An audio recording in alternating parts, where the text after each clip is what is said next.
Good evening, all of you.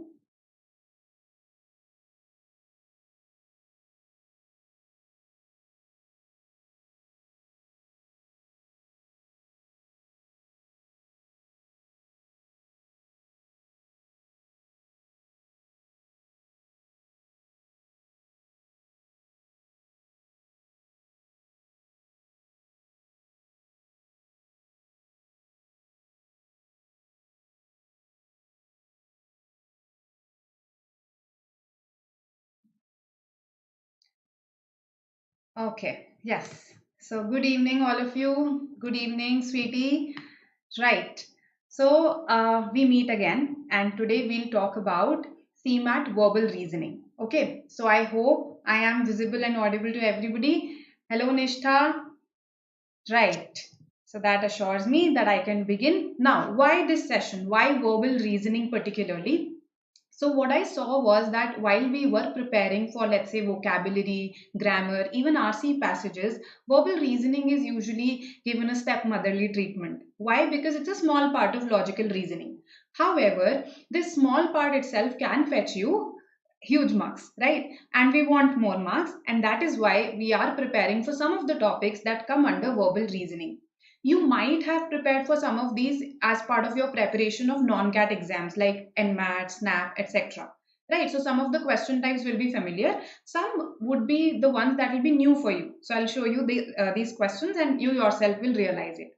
So the idea is again to get a grasp of these types of questions, to get a grasp of the concepts that they make use of. That is the agenda for today. Okay, so I have 10, 11 different question types for you today. Okay, good evening, all of you. Good evening again. Right, let's begin. So, this question is from the past year papers. Okay, so most of your questions today are from past year papers. What I have tried is I basically covered all the question types from your past year papers. Okay, I haven't left any question type. So, this is a question. In fact, such a question came in SNAP also this year. It's about word order. So, quickly tell me which word order is correct. Makes use of your logic and knowledge both.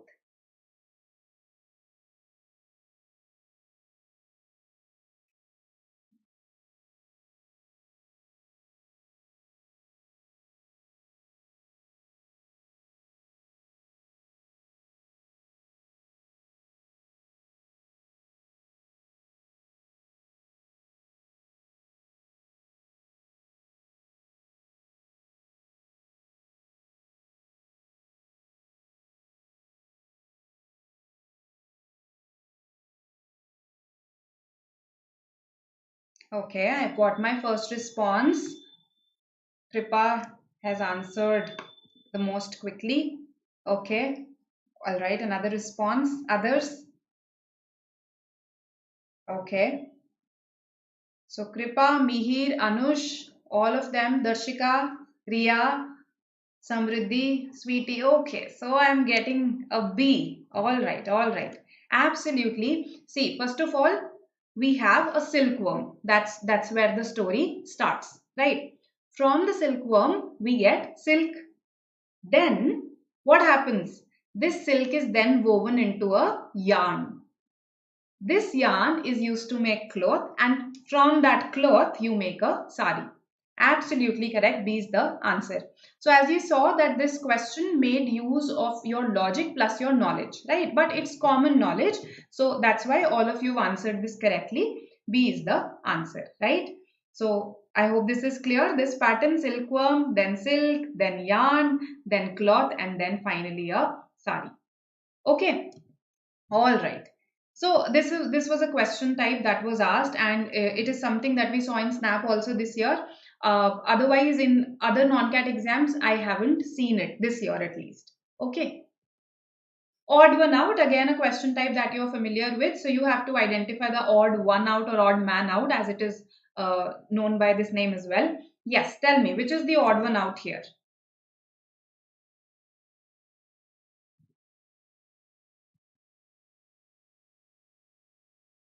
So some questions to quicken our pace initially. This is again not a difficult question.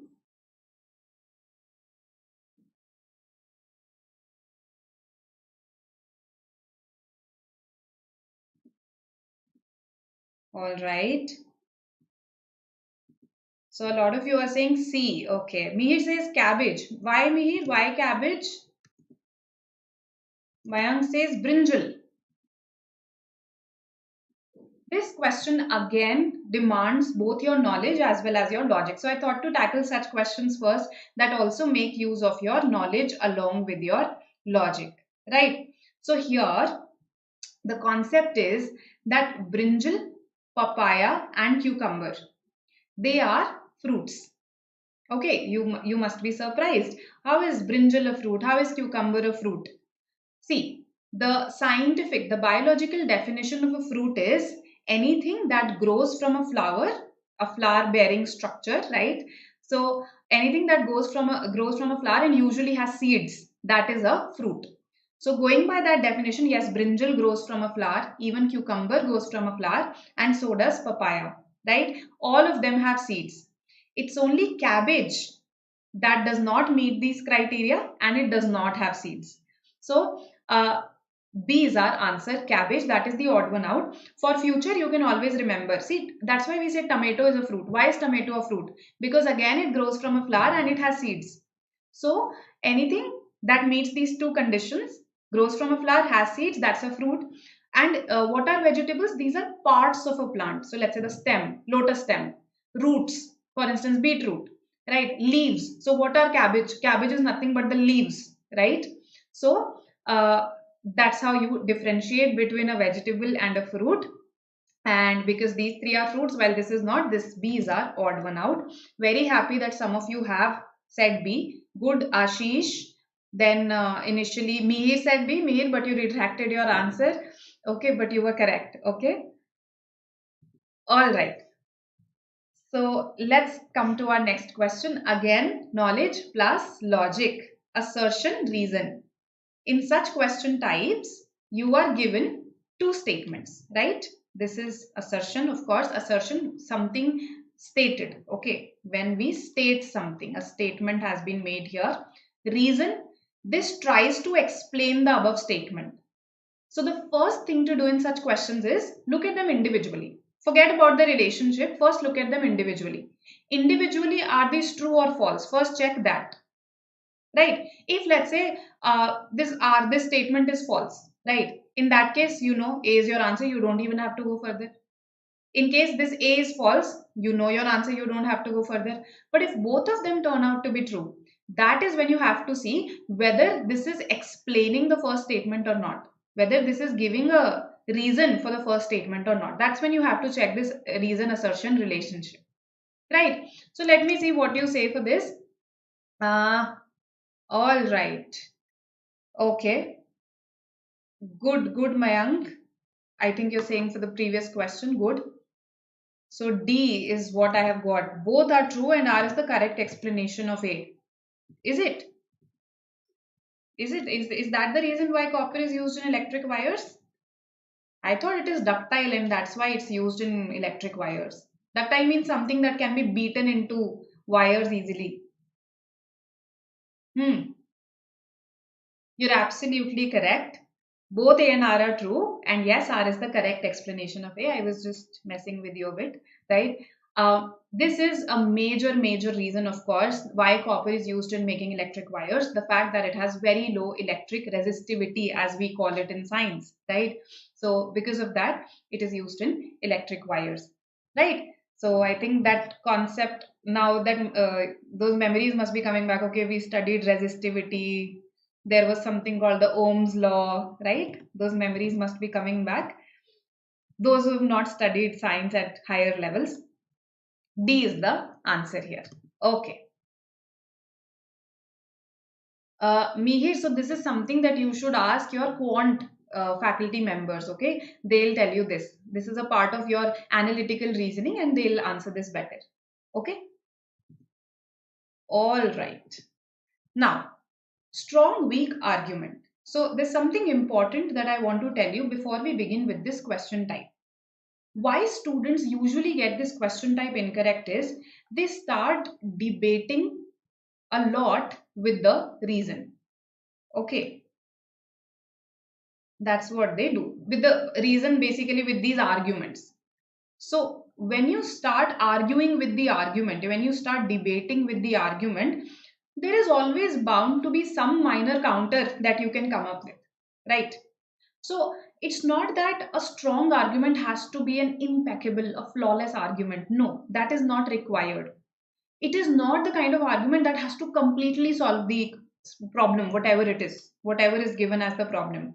So it just has to be strong enough to make you think. Now you must be thinking that's very vague. What do I mean by make you think? What I mean is that strong arguments, they're sound, they're logically sound, they're hard to refute. You will probably come up with a counter there, but you'll have to really think and then you'll come up with a minor counter. Such sort of arguments are strong arguments. So, in strong weak arguments, one thing I want you to remember is do not debate a lot with the argument, because there are always going to be some minor exceptions for everything out there. If let's say something appeals to you logically, then yes, it is a strong argument. Okay, assume the things that are given to you to be true, unless now see, unless they defy common knowledge, not general knowledge, common. इसमें general knowledge ज़्यादा नहीं लगाना है. Okay, we don't have to apply a lot of general knowledge here. We just have to apply a common knowledge. Okay, so the earth revolves around the sun. That's common knowledge, right?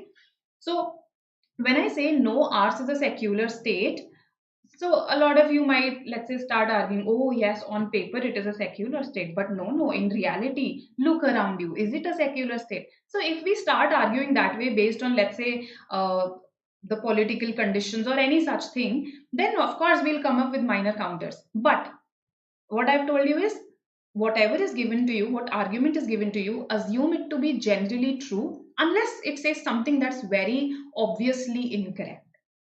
Okay, and then what your job is, what you have to evaluate, just see, is it addressing the problem? First of all, it has to be related to the problem, it has to address the problem. Is it something that's logical also, that's not biased, that's not vague? Okay, it is addressing the problem, making an effort to solve it, right? And it is logical also. And is it important enough? बहुत trivial नहीं होना चाहिए. It shouldn't be something that's very trivial, will contribute to just 2% of solving. It shouldn't be that trivial, right? If yes, it satisfies these criteria, then yes, it's a strong argument. And why I'm giving you so much gyan around it? Because a lot of times students get stuck in these questions again because of this problem. Okay. So yes, I've got a lot of responses also, I believe. These are for this question itself. Okay.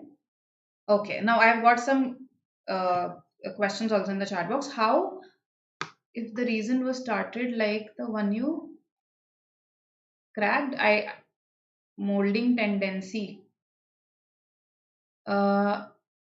Acha, you're talking about ductile, the copper wires question. This is assertion reason is based on knowledge. That's actually a problem with it. Okay. So in case something very esoteric is asked, something that you do not know, then don't make wild guesses. It's better to leave that question. Okay. However, usually you get such science, basic science, maths concepts, sometimes some legal concepts. Okay, usually what is asked is common knowledge. If it's not the case, if they ask you something highly legal, some provision of the law, which is a rare case, then of course that question is better left. Okay. All right. Coming to, yes, so C is what you are saying. Okay, one of you said D also. All right, let's see. Okay, two of you said D. Let's see what the answer is. So should religion be taught in schools? That's the question, right? Now, first one says no, ours is a secular state. Fine, okay, ours is a secular state, agreed. How does it translate? How do I fill this gap? Do you see there's a gap here? Fine, mine is a secular state, but does that mean that religion should not be taught in schools? So there is a gap. The argument is not really addressing the question, because even if a state is secular, it can still teach religion in schools. Okay, because see, I am not saying that one specific religion is being taught in schools. It could teach multiple religions, or it could pick up some universal tenets that are present in all religions. So ours is a secular, this distance is too Huge actually. This is a vague statement. Fine, ours is a secular state. How does it translate into my not teaching religion in schools? Right? And therefore, it is a weak argument. So, first of all, see the first check that it has to be related to the argument. This seems to be too broad to be the answer. Right? Okay. Second, yes, teaching religion helps inculcate moral values among children. Okay, so now I'm talking about teaching religion. I'm talking about children. So, yes, probably I'm talking about schools only. Inculcating moral values, something that's important, something that's desirable. So, this becomes a strong argument, right? You would find it hard to refute. No, if let's say somebody told you this, then will you say, oh, moral values, they're not that important? That would be, you would probably not say this, right? So, this is a hard to refute argument, and that's why this is strong. Hope this makes sense. Now, second is strong. So now see here, I am able to eliminate all the options. C is my answer. I don't even need to check the third one when such options are given to me. So make use of options in the exam. Be smart about attempting strong weak argument questions. In fact, wherever you have such combinations, please make use of such combinations from the option. Right? Now, third, I think all of you must have realized that third is very vague. No, how can one dream of such a step when we want the young generation to fulfill its role in the 21st century? Now, the point is, how is teaching religion in schools stopping the youth from fulfilling their role in the 21st century? This is not related. This is too vague to be a strong argument. Hence, weak. Hope this makes sense to everybody. So, strong weak argument is a question type that is asked in your MA at CET also, right? So, those of you who will be taking it, this is important for that exam as well. In fact, all of the topics that we've done so far, all of these are asked in MA at CET as well. Okay, syllogism. Now, syllogism is also known as deductive logic, right? And it is one of the ways of solving these problems is through Venn diagrams. So, those of you who are not aware of syllogism, you must still have heard of deductive logic and Venn diagrams. So, we solve these. One of the ways of solving these is using Venn diagrams. So, now those who know this concept, tell me the answer.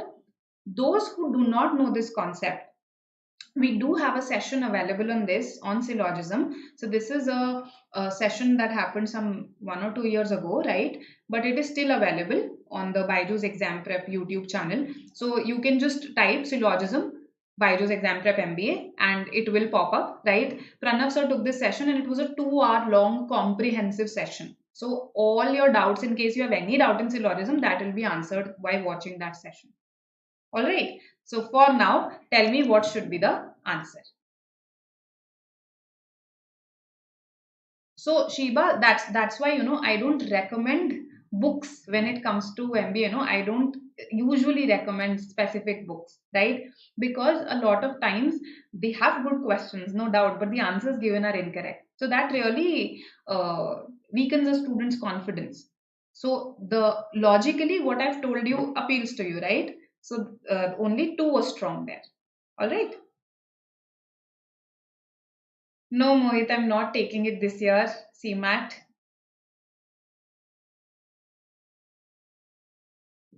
Okay, but I'll definitely go through what they ask in the language comprehension section. As soon as the questions become available to me, I'll go through it. Perhaps we could discuss solutions as well, right? I think CMAT usually releases their answer keys quickly only. So, yes.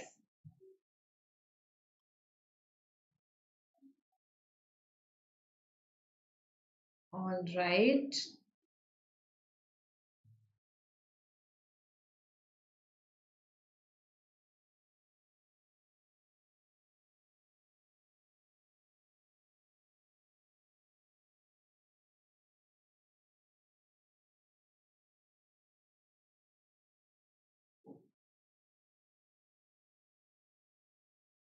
What do you say? What do you say? I'm waiting for your response. I've got my first response. Amriti says C.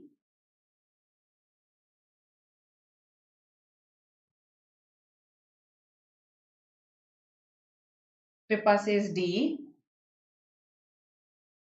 Let's see what the others say. Sony says D. Sham also D. Okay, quite a few D's I'm getting in the chat box. All right, let's see. Others? So, A, C, D. Okay. First of all, read the instructions very carefully. It says below given questions contain 6 statements labeled ABCDF, followed by 4 combinations of 3 statements. These are the 4 combinations. Choose the set in which the statements are logically related. That is, the third statement can be deduced, can be concluded, derived from the first 2 statements together. This is an important part of the instruction. We have to conclude something from both the first and the second statement. Okay. Now let's look at ACD. A says all honest persons are good natured. C says some honest persons are good natured. Okay. So actually C is something that is implied in A only. C is a corollary of A. Right? If A is true, then C is bound to be true. But anyway, these two are given to us as premises. But look at the conclusion. The conclusion suddenly starts talking about obese. Have I talked about obese in any of these 2 statements? Then how is my conclusion talking about obese? So this is absurd. This is a logically unsound sequence. Right? Eliminated outrightly. Let's look at FAC. F says some good-natured person are honest. Okay, some good-natured person are honest. A says all honest persons are good-natured. All right. So now tell me something. If I ask you to draw this, some good-natured persons are honest and all honest persons are good-natured, then I think you will draw something like this. Yes. Now C says some honest person are good natured, some honest. So do you see again? जो ये conclusion है C, this conclusion C is following from A itself.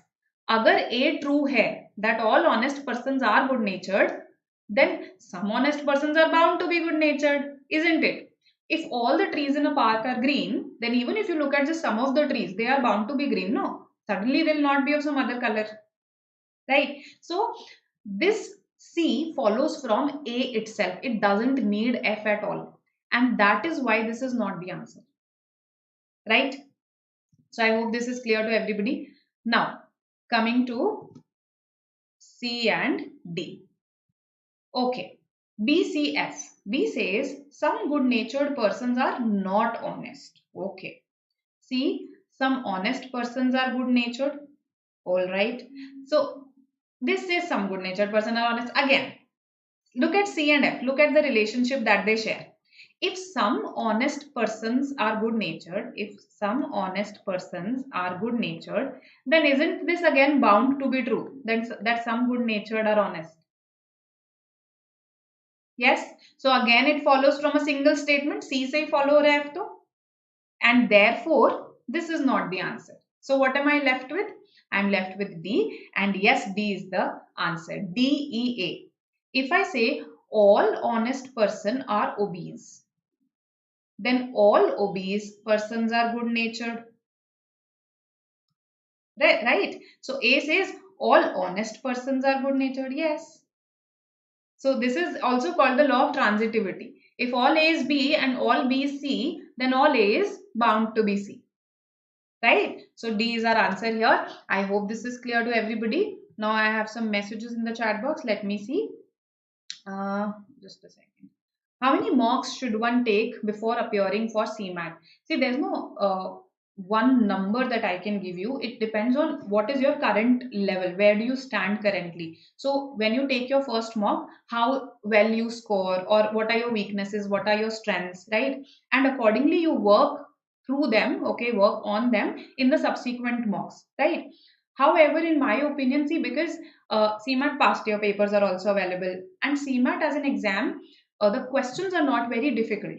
The concepts asked are not difficult, right? So in case, and in fact, time is also, you have time. So I think a student who works on their concepts, right? If you identify some weaknesses, if you work on those weaknesses, then the exam provides you ample time to solve the question. So 4 to 5 marks, in my opinion, should be sufficient for a CMAT exam, for an exam like CMAT, where time is, you are not very hard pressed for time, right?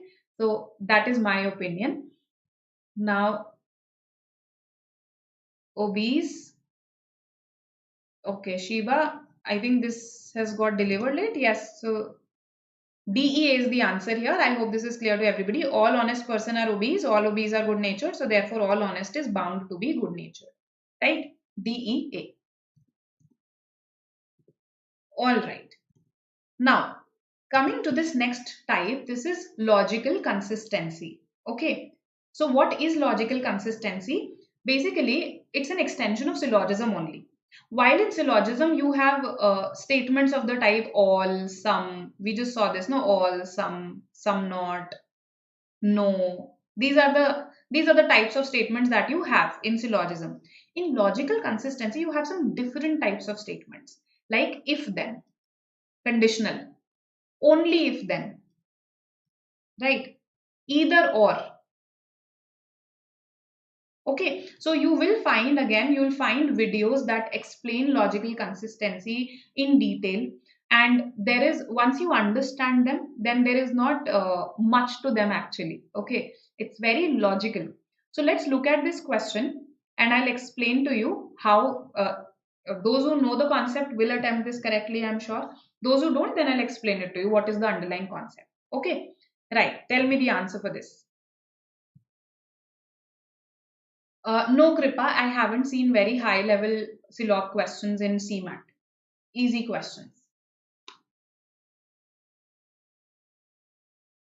Okay, so how many questions should we attempt in the verbal section? Niket, it depends on, again, whether verbal is your strength or not. If it is your strength and if the paper is easy, as CMAT English is usually on the easier side, then I expect your attempts to be higher. I expect them to be above 15, in fact, right? So it depends on the difficulty level of the paper and whether verbal is your, in this language comprehension is your strength or not. Okay, so try to maximize your score in those areas that are your strength, because as I said, that CMAT verbal section is not that difficult usually, right? So on a higher side. So I've got D as the answer. Okay, all of the above. I'll discuss the silly mistakes point as well. Right. Anybody who differs says D is not the answer. Very logical. This appeals to you very logically also, even if you do not know the concept of if then.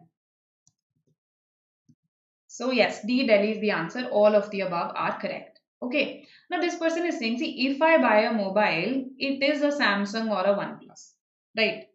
So this if in logic has to be treated as a when.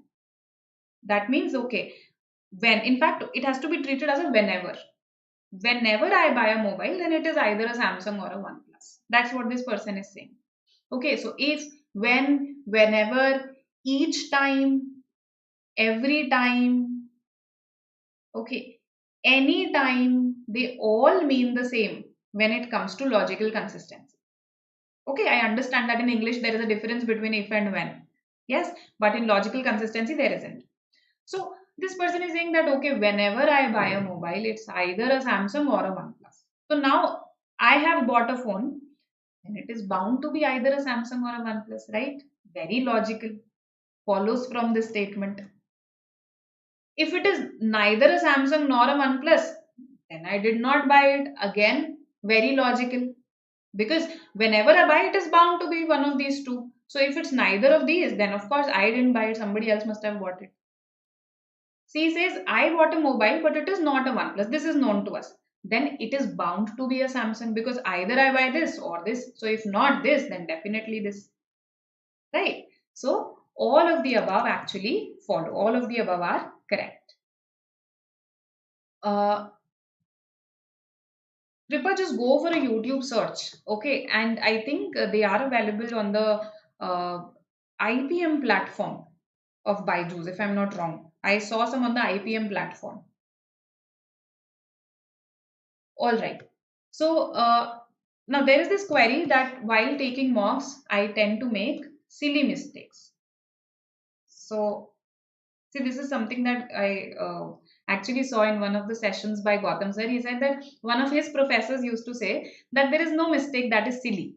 Because when you're making a mistake, you don't think that it's silly, right? Otherwise, you wouldn't make it. If it were if it appeared like an easy thing to you, you wouldn't make a mistake in that. So, see what kind of mistakes are you making? Okay, is it the mistake of not reading an option completely? In that case, probably concentration is an issue, or probably you are hard pressed for time, so speed is an issue. Now, if I mean, if you ask me, probably speed is not an issue, because in CMAT speed is usually not an issue. So then concentration is an issue. So you have to then solve that. How? You have to learn to sit at a stretch. You have to build that stamina to sit and read at a stretch. Take more and more mocks, take more and more language comprehension sectionals, read more and more. That will solve the problem. If, let's say, I what I did was that I didn't read the I was so confident about, let's say, B being the answer, that I didn't even read C and D. Then that's an easily solvable problem. From the next mock, I'll make it a point that I have to read all the options, and then only I'll eliminate and mark the right choice. So see what kind of silly mistakes you're making. Every silly mistake could be different and could have a different solution accordingly. The fact that makes them silly is that they have easy solutions. So actually, you can capitalize on this fact and avoid them in the next mock. So see what is going wrong, right? So for instance, in synonym antonym, sometimes students, again, they don't read the options correctly, right? Or they would not bother to read a C or D. If they think, okay, B thoda sa near lag raha hai word ke, they would mark it and proceed. They'll be in a hurry. In direct questions of RC passages, sometimes students will not go back and cross check because they're very confident that, okay, this is the answer.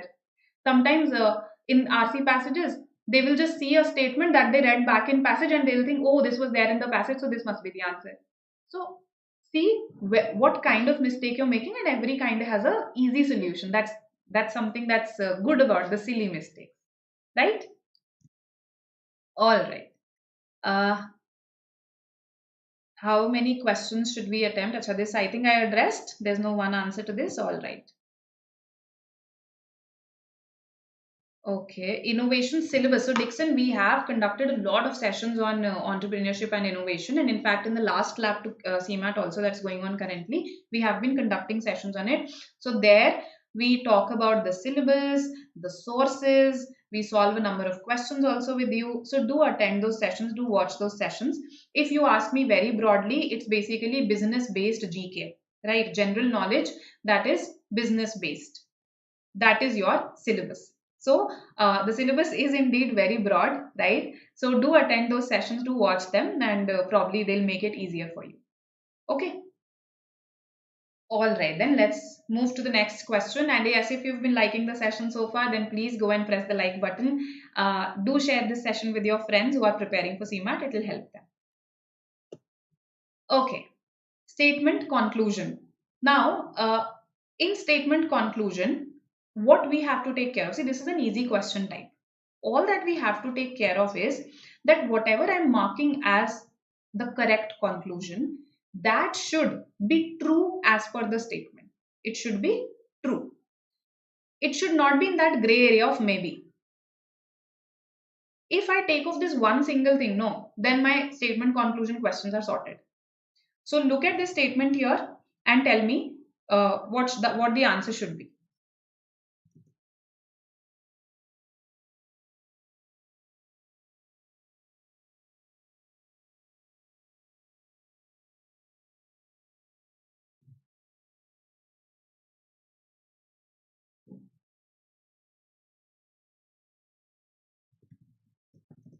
Okay.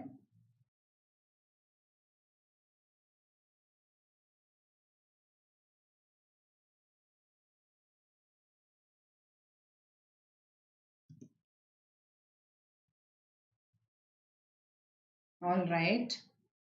You're saying only A follows. Okay. Others?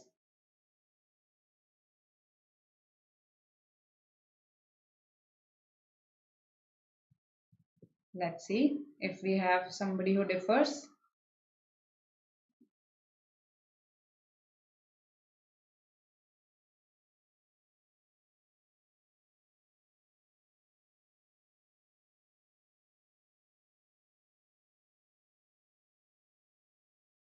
All right. A, D, okay, okay, C, A, D, C. All right. That's what I've got. Majorly, you say A follows, right? Now, again, why I have picked up this question is because various websites that give the solutions to past year papers, they do mention A as the answer. But you apply your logic. What did I tell you? That the conclusion should be something that is true based on the statement, isn't it? It cannot be in that maybe wala area. So I am just saying in the statement that socialization, the process of, uh, basically your environment in terms of the people around you, your family, your school, okay, when you interact with them, this process is called socialization. Now, socialization has an outcome. That's all that we are saying. It has an outcome. This could be a positive outcome. It could be a negative outcome also, isn't it? So, can you conclude A? Can you say this is true for sure? The persons being socialized acquire new skills. I cannot, right? So, therefore, A also does not follow. Neither A nor B follows. That is the answer, okay? So, A, whoever tells you that A is the answer is wrong. D is the answer here, okay? All right, okay. Hope this is clear to everybody. Now, there's a question here, how to prepare for synonym antonyms or what strategy may we follow? All right, let's see. See, this is something that I've discussed with you earlier also. Synonym antonym, this is uh, it is a knowledge based question, right? And if let's say you have some vague knowledge about the word, then yes, grouping and elimination helps you in solving this. Grouping and elimination. So for building that knowledge pool, see, you still have some days. And again, I would urge you at least go through Barron's 800 list. Okay. So at least go through that. That's 800 words in just a few days, right? Go through your past year vocabulary questions. And don't just look at what is the correct answer. Look at all the options. Look at the meanings of all the words in those options, right? So past year vocabulary questions, these could be of CMAT. These could be of exams of a similar level. For instance, SNAP. For instance, MAHCET, right? So go through these at least. That's the bare minimum. Now, in the exam, let's say you come across a word of which you have a vague knowledge. You've never really looked up its meaning, but you have some idea as to what it means. Okay, let's take this word, Machiavellian. Okay, actually, this is not a word that's based on common knowledge. Let me take something else. Um, Impecunious. Let's take this. Impecunious. Now, let's say you read a story or a novel, and there was this character who who faced a sudden change in fortunes and became penniless. So he was called impecunious, right? So you have some vague idea that it has to do with poverty or it has to do with lack of money. Now, with this vague idea, you will be able to eliminate some of the options, right? If let's say you don't even remember that it's about lack of money, you remember that it's something that's not good, that's something that's bad, then eliminate all those options that mention something that's good, right? So let's say affluent, it means rich, so eliminate that, right? Magnanimous, let's say philanthropic, you can eliminate such options that mean something good, somebody generous. So based on a vague idea, now you've grouped some words and you've eliminated. What are you essentially doing? You are looking at the connotation of this word. Okay, so this word, it means it has something to do with a lack of something and therefore is not a very positive word, so you eliminated all the positive ones. That's what you did. So this grouping can happen on the basis of connotation. Connotation means whether a word has a positive image or a negative image. It could also happen on the similarity that options share. So if let's say option A is affluent, option B is opulent, right? Affluent and opulent are synonyms. Opulent is simply a higher degree of affluence, बहुत ही rich, ultra rich, right? Now, because these are quite similar, look for a possibility that probably both of these are not the answers. C or D, one of C or D is the answer. So again, now how are you grouping? Based on the meanings. So you can group in such ways wherein you rely on what was the vague image of the word or what is the vague meaning of the word and the vague meanings of the options and whether they are similar or not. Right. So this just makes your guess a more calculated guess. And sometimes it does help you with narrowing down the options with even landing at the correct option. If, however, you are not able to even narrow down to two options, if this is also not happening, then don't make wild guesses. Just skip and proceed. Hope this helps. All right. So, okay. Now I've got a lot of messages. Let me read them. Uh, Tanvi, I agree. Acquiring new skills is one of the outcomes. Yes, it is one of the outcomes. So I am saying socialization has an outcome. Can you be sure that the person being socialized acquires new skills? I am saying that the person being socialized as a result of his conditioning will become prejudiced towards certain things. That is also an outcome, no? So which one do you say is correct here? Both are possibilities only, no? That is why. Okay. All right. Just a second. Lawlessness. So Machiavellian actually comes from, Soronil, it comes from the name of Machiavelli. Okay, just a second. Machiavellian. It comes from the name of a political strategist, Nicholas Machiavelli. Nicholas Machiavelli was shrewd. Okay. He was a negative shade of Chanakya, right? That's how you can. He was a Roman political philosopher, strategist, okay? And I think, no, Italian, sorry, not Roman. And he said that ends justify means, which is on many levels an unethical statement to make. Ends justify means. So if your end is good, then you adopt whatever means you want to achieve that end. So that can justify murder and all also, right? So he had many such ideas. This is just one of the idea that I am presenting to you. And therefore, Nicholas Machiavelli ke naam par, from the name of Nicholas Machiavelli comes this word Machiavellian. That means something that's very cruel, shrewd, particularly in political area, right? That is said to be a Machiavellian step, measure, strategy, etc. Right? Cruel and shrewd. That is the meaning of the word. Okay. All right. Yes, it can, crafty can be a synonym. Absolutely. All right. So let's move to the next question now. I hope this clarified things. Now, statement assumption. So we just talked about statement conclusion. A very simple way to understand the difference between the two. Statement conclusion means taking a step further, taking a step ahead. You are in a way going ahead. Let me mark the arrows like this. So the statement leads you to the conclusion. In statement assumption, you are taking a step back. You are going into the mind of the speaker or the actor of the statement.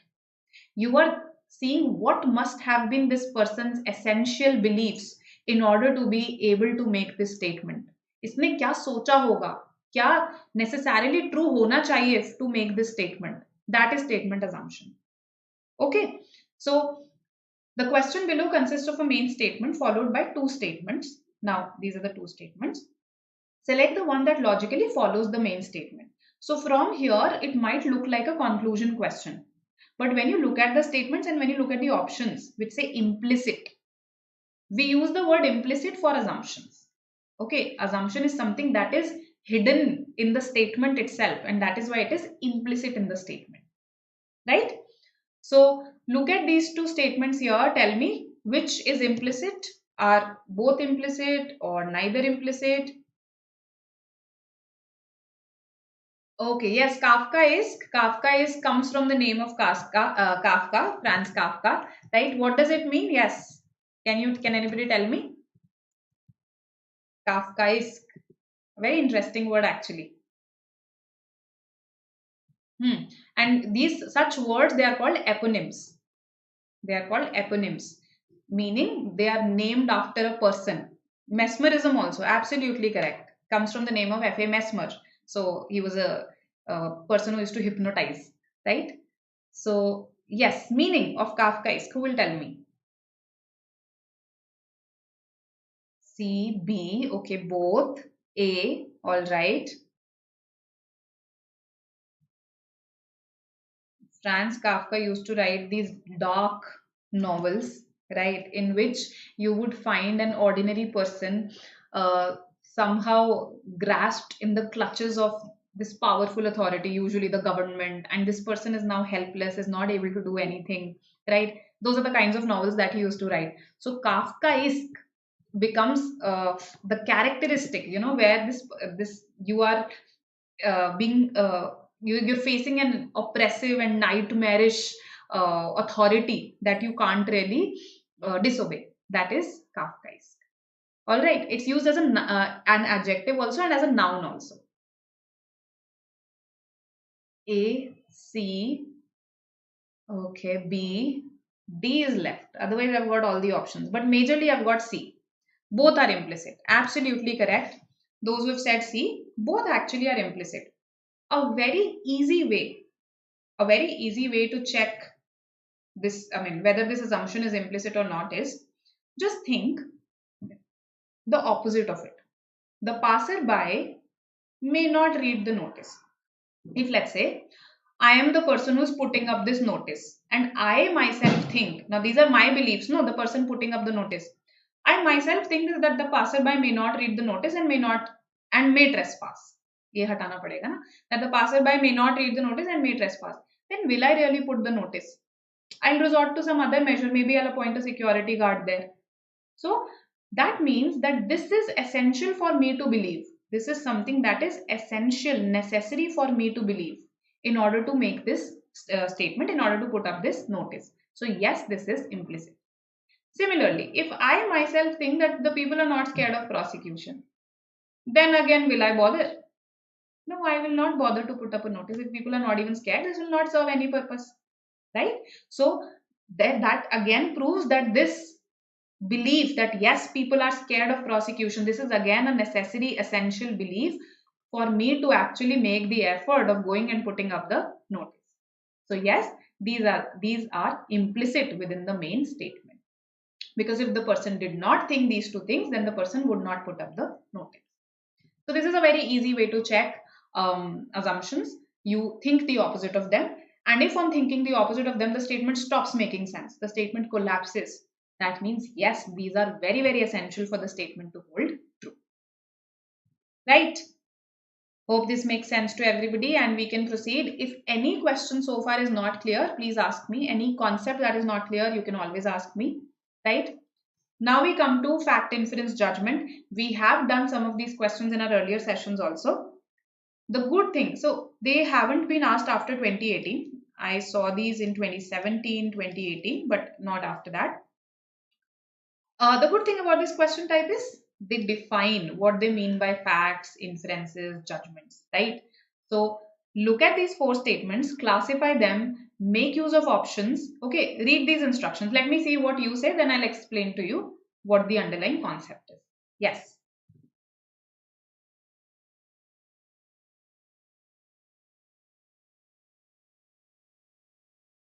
Thank you, Kripa. That means so much.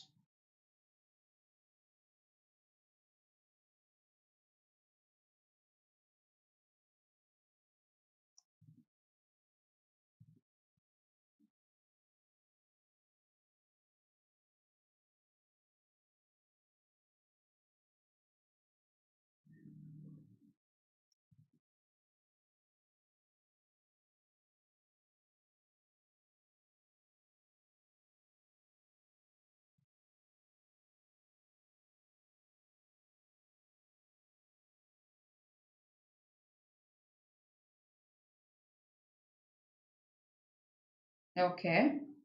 I've got one response. Ashish has responded the most quickly.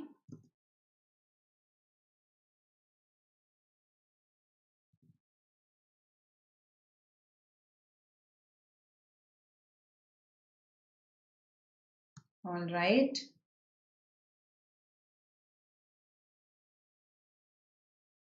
Yes. Anonymous also says 1.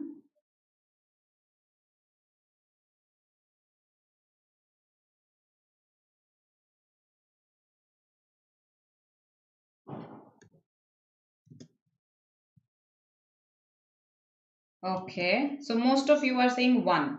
All right. Let's have a look. So, just a second.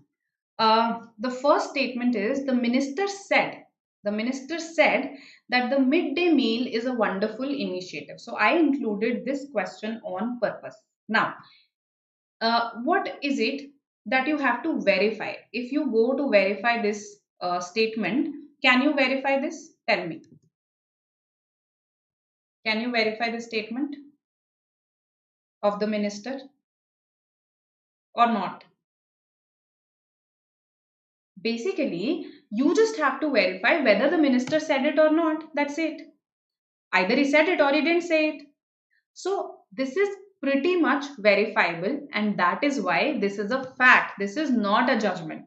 Had I been given just this statement, forget the minister said that wala part. Let's say this was not there. Had I just said the midday meal is a wonderful initiative, then it would be a judgment. Then it would be a judgment. But right now, I am saying the minister said that. So the part that needs to be verified is just whether the minister said it or not. Okay. So now you've narrowed down to, I've made the job easy for you. It's either 3 or 4. So what do you say now? Those who said 1 earlier, reevaluate your response. I want you to give me another response now. Yes, 3 or 4.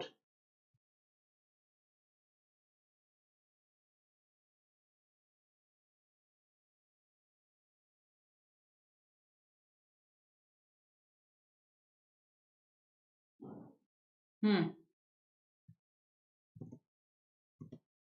Let's see what you say. Okay, no further responses. Just the ones who had given earlier. 4. All right. Let's see. Okay. So this is a fact. We have established this because all that needs to be verified is whether the minister said it or not. Had the statement been just this much, then yes, it's a judgment because then it's an opinion based on approval, disapproval. All right. So now all that we need to see is this. Yes, make use of options. Whether third one is an inference or a judgment. What kind of a statement is called an inference? An inference is a conclusion that you draw about the unknown on the basis of the known. So this basis has to be present. It's very important that we have a basis for drawing that conclusion. So that means I will have this structure that a premise or a basis will lead to a conclusion. Now, 3 is an inference and not something that is biased, something that's based on your approval, disapproval, on your whims and fancies. No. And that is why 3 is my answer. Hope this is clear. So the easiest way of attempting these questions, let me tell you, the easiest way. Let me just delete some things. First of all, identify the facts. The facts are the easiest to identify. I think now that I have clarified this to you, you will very easily identify facts in the exam. So just remember one thing, that if I say the earth revolves around the sun, everybody knows this, okay, verifiable fact. But sometimes I test students and I ask them, the sun rises in the west. And they tell me, no, this is not a fact. So the thing is, you just have to see whether it is verifiable or not. Accuracy nahi janne mujhe. I'm not questioning you on whether it's accurate or not. I'm just asking you, can you go and check this? Is it verifiable? So yes, you can very well verify whether the sun rises in the west or not. So even that is a fact. So just remember, fact can be accurate or inaccurate. It just has to be verifiable. And the second thing that I have just told you is when we quote someone or we say someone said that, then it is bound to be a fact. Right?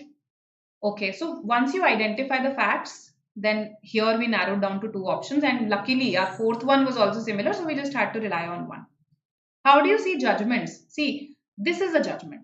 The midday meal initiative will go a long way towards a better and healthier India. What is my basis of saying that? On what basis? Is there a logically sound basis that you see here? No. So this is a judgment. Sometimes a basis will be present, but it will be too vague. Okay, it will not really lead you to this conclusion. Even in that case, it's going to be a judgment. Okay, so if I say because let's say because I like the midday meal initiative, it will go a long way towards a better and healthier India. So this has a basis, but it's such an illogical basis, isn't it? It still remains a judgment. Hope this makes sense. The third statement, inference again. All right, all right, all right. The third statement, let me explain that again. Okay. See, first we need to understand what an inference is. All right. So basically, inference is a conclusion. But what kind of a conclusion it is? That has some foundation to it, some basis to it. It's not baseless. This basis is usually in the nature of a fact. And of course, the reasoning employed has to be logical. Yes? So if I say because he has been exercising regularly and has been following a healthy diet, that is why he is likely to lose a lot of weight. Okay, let's say if I say that. So I have a basis for deriving that conclusion. This is an inference. All right. If I say because I want him to lose weight, he is going to lose weight. Right. This is a very whimsical statement based on what I want, and not everybody will agree with me on this, right? So, this is a judgment. I hope the difference between an inference and a judgment is clear to you. And now, this is an inference because ye prediction hai. This is a prediction that has been made.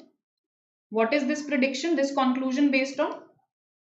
This conclusion is based on this. And this basis is a logical basis. Yes, if a lot of segments of the if various segments of the society are contributing towards an initiative, then it's quite likely that it's going to be a success. That's why inference. The moment you look at a judgment and an inference, no, the difference is judgment will appear biased. देखते ही लग जाएगा कि ये थोड़ी biased है, right? ये personal opinion है. For instance, this one, personal opinion, because there is no basis. That's why it's a judgment. So I hope I have explained inference, explained statement 3, and explained why 4 is a judgment. Because it looks like someone's personal opinion, right? So today you say, Kripa, that it will go a long way towards a better and healthier India.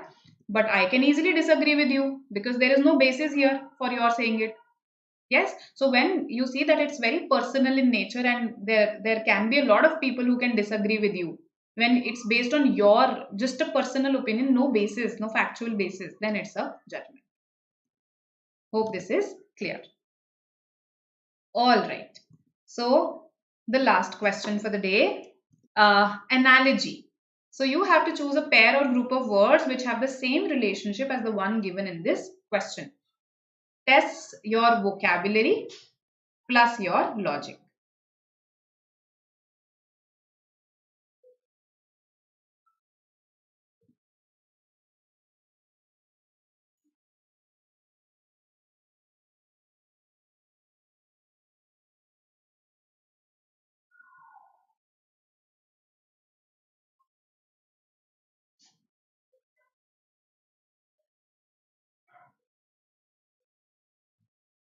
Okay, all right.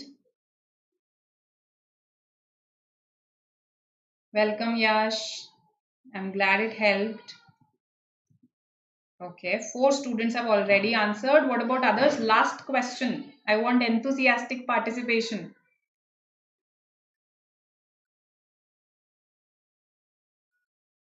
All right. D. Everybody says D. Elevated. Elevation. Even if, let's say, you don't know its meaning in terms of English, you must have studied this in science. Elevation, height. Yes? Elevator. What does it do? In a way, it takes you to a height, right? So, elevated is raised. Exalted also means the same in a metaphorical sense. For instance, today I saw him in elevated spirits. Elevated spirits. That means he was in a really good mood. Okay. Exalted, again raised, but usually yes, in a metaphorical sense. So you use, so if I say that he is an exalted human being, that means he is a very, used for sublime, used for people who are noble. For them, you would use the word exalted. So used in a metaphorical sense, but essentially they are synonyms. They mean raised, right? Even if you have this idea that, okay, both mean raised, it will do. You have identified the relationship. Now I'm looking for a synonym. Absolutely correct. Dirty is to filthy is the synonym pair. And I'm happy that many of you marked D. Even though you may not have known the exact meanings of elevated, exalted, what did you do? You eliminated, right? You looked at the options and you felt, अच्छा ये तो similar लग रहा है पर ये similar नहीं लग रहा, right? And therefore you eliminated, and we landed at D. Dirty is to filthy. Again, synonyms. Yes, in trigonometry also you study this. Correct. Okay, anything that is not clear to you, you can ask me. Right, these were the question types, the different question types. So we've covered all the question types that have been asked in the last 5 years in verbal reasoning in CMAT. Right, I haven't left anything. And yes, if you found value in the session, please do press the like button. Okay, if you have any queries later on also, you can always comment them. I am active in the comment section. Right, I hope you have already subscribed to the channel. I don't need to tell you that. Right, and do attend all these sessions that are happening in the last lap to CMAT, because right now, as we are very near the exam, we are bringing you the most relevant content out there, right? And for innovation entrepreneurship especially, you should attend the sessions. General awareness also. Yes, in case any of your friends, or in fact you have some calls and you are thinking of preparing, then this is an ongoing program that we have, right? And this is an ongoing batch in case you want to recommend your friends. All right, very important. We have this Telegram group. So if you even want to have a healthy discussion with your peers, a lot of students are already a part of it. So you can post queries there. Your fellows can answer it. So a good platform for you to actually raise your doubts, your queries. Right? Do join this group. Welcome, welcome. Yes, Kush, this is my class. I just applied a bit of lipstick. That's it. Right. Any additional lectures? Yes, on the BYJU'S exam prep again. So for every faculty, one day has been assigned. For instance, I meet you every Saturday. So yes, we are discussing CMAT only these Saturdays. So there are sessions there. I see you at 5:30 every Saturday. All right. Welcome, welcome all of you.